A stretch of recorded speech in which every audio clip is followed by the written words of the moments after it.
आजकल ऐसा ऐसा माता पिता हो गए गुरुजी चाचा कि जो पता करते हैं कि गर्भ में बेटा है कि बेटी है।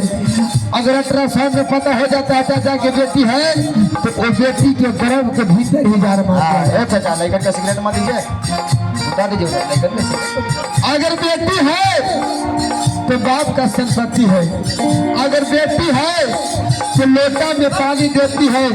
बेटी है जो अपना माई बाप को अगर बीमार सुनता है तो अपना ससुराल से अपने आती है। लड़कन के घर जीवन हटे नहीं उनको पहले क्या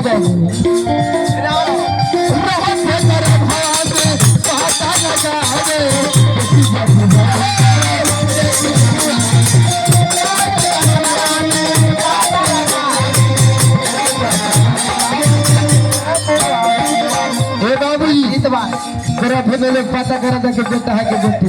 अगर अगला सोने पता चल जाता है कि आखिर बेटी है तो लोग गर्भ में जान मार देता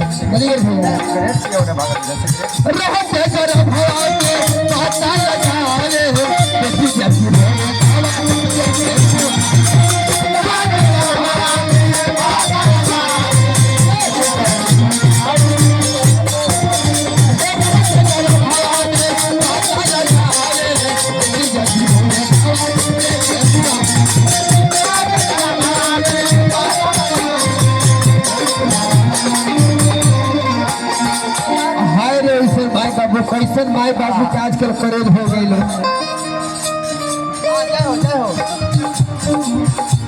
कि कैसन माई बाबू के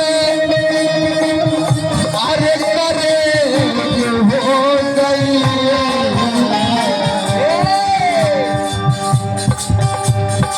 कैसन माई बाबू के करेज हो गई। चल चले कि हाँ तो बेटी जान मावल पार है।